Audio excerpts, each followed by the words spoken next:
Today's topic is image formation with spherical mirrors. So far, we have discussed about the various terminology about spherical mirrors. Now we will see different cases in which object will be placed at different positions, and then consequently the image formation will be at different places, and the nature of the image also will vary. In some cases it will be kind of same, and in some cases it may vary. The first case is when object is at infinity. इस case का मतलब क्या हो गया, जैसे कि सन, मान लो सन हमारा कहाँ पे है, इन्फिनिटी डिस्टेंस पे है। तो इसमें हम देखते हैं कि क्या होता है। अब हम जो केसेस स्टडी कर रहे हैं पहले, those cases are related to concave mirror. किससे रिलेटेड है? Concave mirror. कनकेव मिरर के हमारे पास 6 केसेस आएंगे और फिर 2 केसेस आएंगे हमारे पास कॉन्वेक्स के।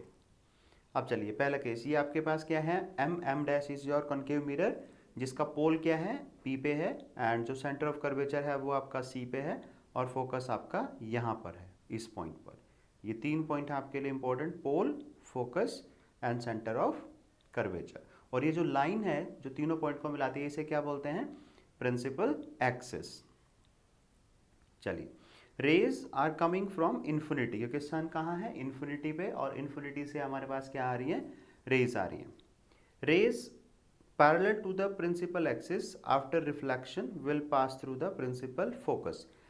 जब हम केसेस हम ये पढ़ रहे थे कि कौन कौन से पॉसिबल केसेस हैं for the possible path of the light rays, कि लाइट रे हमारे पास कहाँ कहाँ से आ सकती है।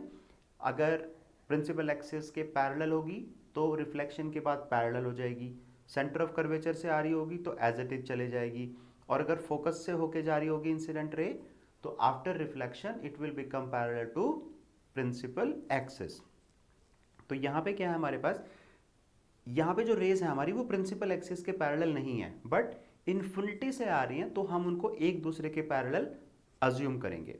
If rays are not parallel to the principal axis but parallel with each other, then after reflection they will pass through the focal plane. अब देखो ये हमारे पास है फोकल प्लेन, जो डॉटेड लाइन हमने बनाई हुई है ये क्या है, दिस इज फोकल प्लेन। तो अगर पैरेलल ऐसे होती पैरेलल तो ये यहीं से फोकस से होके जाती, बट अभी क्या है कि एक दूसरे के पैरेलल है तो इसी प्लेन में कहीं ना कहीं एक दूसरे को कट करेंगी, जैसे कि यहाँ पे कट कर रही हैं। तो इसका मतलब है कि जो आपका ऑब्जेक्ट की इमेज बन रही है वो बनेगी तो फोकस पे, लेकिन फोकल प्लेन में कहीं पे भी वो पॉइंट हो सकता है, ना कि एग्जैक्टली फोकस पे होगे, फोकल प्लेन में कहीं पे राइज करेगा, वो लाई करेगा। और इमेज की नेचर कैसी होगी, रियल होगी, इन्वर्टेड होगी and highly diminished. Highly diminished का मतलब है कि पॉइंट साइज की इमेज बनेगी आपके पास। हाईली डिमिनिश्ड का मतलब ये है आपका एट द एफ और इन फोकल प्लेन। तो this is the case when object is at infinity. तो मतलब पहला केस क्या हो गया हमारा, अगर ऑब्जेक्ट इन्फिनिटी पे है तो हमारी इमेज बनेगी फोकस पे, और आगे आने वाले केसेस में हम देखेंगे कि अगर object itself is at focus then image will become at infinity. Now second case is when object is between infinity and C. अब हम क्या कर रहे हैं, ऑब्जेक्ट को इन्फिनिटी से थोड़ा सा आगे लेके आ गए हैं हम। पहले ये मान लो ये इन्फिनिटी है तो पहले इन्फिनिटी में था, अब हम इन्फिनिटी से थोड़ा सा आगे लेके आ गए हैं। अब हमारा अगला जो हमारे पास जो माइलस्टोन है अगला, वो कहाँ पे है, एक है सी पे, एक है एफ पे, एक है पी पे। तो एक केस तो क्या हो गया हमारा जब इन्फिनिटी पे था, दूसरा केस इन दोनों के बीच में, इन्फिनिटी और इसके बीच में कहीं पे भी अगर है आपका, तो इमेज की नेचर सेम रहेगी। वो देखते हैं हम कि क्या रहेगी। A ray incident parallel obliquely to the principal axis. ठीक है, आपके पास एक ये इंसिडेंट लाइट, ये ऑब्जेक्ट है आपका, यहाँ से इस तरीके से लाइट रे गई आपकी और ये गिरती है किसके ऊपर, मिरर के ऊपर। तो क्या होगा, पहले आपका ये पैरेलल जा रही है प्रिंसिपल एक्सिस के, तो जब ये रिफ्लेक्ट होके आएगी तो फोकस से पास होगी। ये a ray parallel to principal axis after reflection will pass through the principal axis. ये वाला पॉइंट मैंने पहले बता दिया आपको। अब सेकेंड वाला क्या है, a ray incident obliquely to the principal axis towards a point P अब यहाँ से एक लाइट रे हमारी गई कैसे, पोल पे, तो आपको पता है कि जितना एंगल ये होगा उतना ही एंगल बनाते हुए ये लाइट रे आपकी क्या होगी, वापस चले जाएगी। It is reflected obliquely making equal angle with the principal axis. ये भी हमारा पॉइंट था कि अगर पोल पे गिरती है एग्जैक्टली लाइट रे, तो जितना एंगल वो बना रही है प्रिंसिपल एक्सिस के साथ उतना ही एंगल बनाते हुए रिफ्लेक्ट बैक हो जाएगी। और आपको ये बात याद रखनी है कि ये जो दोनों लाइन हमारी कट करेंगी वो C और F के बीच में होना चाहिए। तो यहाँ पे आपकी कट करेगी और आप देख रहे हैं कि ऑब्जेक्ट आपका एरो जो था अपवर्ड था और अब इमेज जो है हमारी वो प्रिंसिपल एक्सिस के नीचे एक पॉइंट पे कट कर रहा है। इमेज बनाने के लिए दोनों रेज, इनसे रिफ्लेक्टेड रेज यहाँ पे कट कर रही है, तो इमेज कैसी बनेगी हमारी, डाउनवर्ड। और इस इमेज को हम क्या बोलेंगे कि भाई ये जो इमेज है हमारी वो रियल है। रियल का मतलब क्या हुआ कि ये दो लाइट रेज जो रिफ्लेक्ट होके आ रही हैं मिरर से, वो एक्चुअल में एक दूसरे को कट कर रही हैं। हमने कहीं भी डॉटेड लाइन का फॉर्मेशन नहीं किया है, वो एक दूसरे को एक्चुअली कट कर रही हैं। उसके बाद इन्वर्टेड है, इन्वर्टेड इसलिए है कि इमेज हमारी प्रिंसिपल एक्सिस के नीचे बन रही है जबकि ऑब्जेक्ट हमारा ऊपर की तरफ था। एंड स्मॉलर, आप देख रहे हो कि छोटी इमेज बनी है क्योंकि यहाँ पे C और F के बीच में बन रही है, तो ये इमेज कैसी होगी हमारी, स्मॉलर। तो फीचर याद रहेंगे, मतलब अगर आप ऑब्जेक्ट को इन्फिनिटी से आगे ले आए हो, जब इन्फिनिटी पे था तो इमेज फोकस पे थी, अब ऑब्जेक्ट को आप थोड़ा सा आगे लेके आ गए हो तो इमेज भी फोकस से थोड़ी सी पीछे चली गई है। अभी C और F, बियॉन्ड C नहीं गई है, C और F के बीच में है। ये हमारा हो गया केस नंबर 2। अब बात करते हैं केस 3 की। When object is at centre of curvature. देखिए पहले आपका ऑब्जेक्ट कहाँ था, इन्फिनिटी पे, यहाँ फर्स्ट केस था। सेकंड केस आपका था यहाँ पे कहीं कि भाई सेंटर ऑफ कर्वेचर और इन्फिनिटी के बीच में। अब हमारे पास ये थर्ड केस है।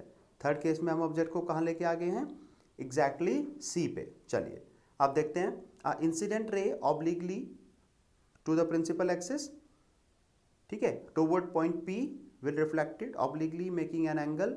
ये बिल्कुल सेम वैसा ही पॉइंट है कि अगर एक लाइट रे एग्जैक्टली पोल पे गिरती है यहाँ से ये वाली, तो सेम एंगल बनाते हुए वो रिफ्लेक्ट बैक हो जाएगी। दूसरी रे आपने पैरेलल टू प्रिंसिपल एक्सिस ली, तो obviously after reflection it will pass through the focus. तो ये दोनों लाइट रे हमारी यहाँ पे कट करेंगी। अब हम इस लाइन को यहाँ पे ऐसे बना देंगे तो हमारी इमेज यहाँ बनेगी और ये एग्जैक्टली सेम साइज की होगी। रियल भी होगी, रियल क्यों होगी, because these reflected rays are actually cutting each other. ये एक दूसरे को एक्चुअल में कट कर रही हैं, इसलिए रियल। इन्वर्टेड, वो आप देख ही रहे हैं कि ऑब्जेक्ट आपका प्रिंसिपल एक्सिस पे अपवर्ड एरो की फॉर्म में रखा हुआ है और इमेज आपकी बन रही है नीचे। अगर मान लो ये लाइट रेज आपकी ऊपर ही कट कर दी इधर, तो फिर यहाँ पे कहीं ऐसे ऐसे करके कट करती, तो फिर आपकी क्या होती, वो इमेज आपकी इरेक्ट होती। सेम साइज की है क्योंकि बिल्कुल सेम साइज की है, C पे ही वही ऑब्जेक्ट रखा है, उसी के नीचे बिल्कुल बन रही है, तो साइज क्या होगा आपका, सेम। तो आप एक पैटर्न नोट कर रहे होंगे इसके अंदर कि जैसे जैसे हम ऑब्जेक्ट को इन्फिनिटी से मिरर की तरफ लेके जा रहे हैं ऑब्जेक्ट को, तो जो इमेज है आई हमारी वो फोकस से दूर जा रही है, फोकस से पीछे की तरफ जाती जा रही है। 3 केसेस हो गए। चलिए अब next case, fourth case. When object is between C and focus, अब ऑब्जेक्ट कहाँ पे आपका, C, ये C है आपका, C और F के बीच में, ये F है ये C है, इन दोनों के बीच में यहाँ पे ऑब्जेक्ट है। चलिए अब क्या करेंगे, फिर से वही same, a ray incident obliquely to the principal axis toward a point P and is reflected obliquely making angle equal. Same angle, जितना एंगल से आई थी ये रे उतने ही एंगल से इधर वापस चली गई। दूसरी लाइट रे प्रिंसिपल एक्सिस के पैरेलल गई और फोकस से होते हुए इधर चली गई और यहाँ पे इस पॉइंट पे हमारी क्या करती है, ये इसको कट कर रही है। तो आप देखिए जब आपका ऑब्जेक्ट C पे था तो आपकी इमेज भी C पे ही बनी थी। अब आप ऑब्जेक्ट को टूवर्ड्स मिरर लेके चले गए हैं यहाँ के इधर, तो क्या होगा, आपकी इमेज C से पीछे की तरफ चली गई है, C से इन्फिनिटी की तरफ। तो अब आप कह सकते हैं कि जो आपकी इमेज बनेगी वो C एंड इन्फिनिटी के बीच में बनेगी। कैसी बनेगी, रियल, फिर से वही रीजन है क्योंकि एक्चुअल में कट कर रही हैं। इन्वर्टेड क्योंकि प्रिंसिपल एक्सिस के बिलो बन रही है। लार्जर इन साइज, साइज में लार्जर है आपकी क्योंकि ये यहाँ पे है और आप देख रहे हो कि ये साइज आपका कितना है, इससे बड़ा है। तो 4 केसेस हो गए हमारे पास। अब चलिए fifth case, when object is at focus, जब आपका ऑब्जेक्ट कहाँ पे है, फोकस पे ही चला गया है, तब क्या होगा, अ रे पासिंग थ्रू सी और directed in the direction of C after reflection is reflected back along the same path. ये हमने पढ़ा हुआ है कि अगर एक लाइट रे या तो सेंटर ऑफ कर्वेचर से होके जाती है या उसको पीछे एक्सटेंड करने पे ऐसा लगता है कि शायद वो सेंटर ऑफ कर्वेचर से आ रही है, जैसे कि यहाँ पे ये ऑब्जेक्ट है आपका, यहाँ से हमने इस रे को पीछे बढ़ाया और इसी को फॉलो करते हुए एक स्ट्रेट लाइन बनाई जो यहाँ पे कट करेगी ऐसे करके, ये वाली, ठीक है। इस तरीके से इंसिडेंट रे होगी हमारे पास, तो ये ऑब्वियसली हमें बताया कि वापस उसी रूट से वापस आ जाएगी, तो यही आपके पास एक पॉइंट आ गया। अब दूसरा, हमने देखा कि यहाँ से हम एक लाइट रे ली हमने जो पोल पे गिरी और हमें पता है कि सेम एंगल बनाते हुए ये रिफ्लेक्ट हो जाएगी। अब आप देख रहे हैं कि ये दोनों लाइट रे अगर हम पीछे भी एक्सटेंड करते हैं इनको तो ये कहीं नहीं मिलेंगी, और इधर बढ़ा रहे हैं तो इधर भी कहीं नहीं मिलेंगी। तो हम ये अज्यूम कर लेंगे कि भाई शायद ये इन्फिनिटी पे या कहीं बहुत दूर जाके मिल जाएंगी, ठीक है। क्योंकि इधर हम इसलिए नहीं मान रहे क्योंकि इधर पॉलिशिंग है, तो इसलिए हम वर्चुअल इमेज नहीं कंसीडर करेंगे इस केस में।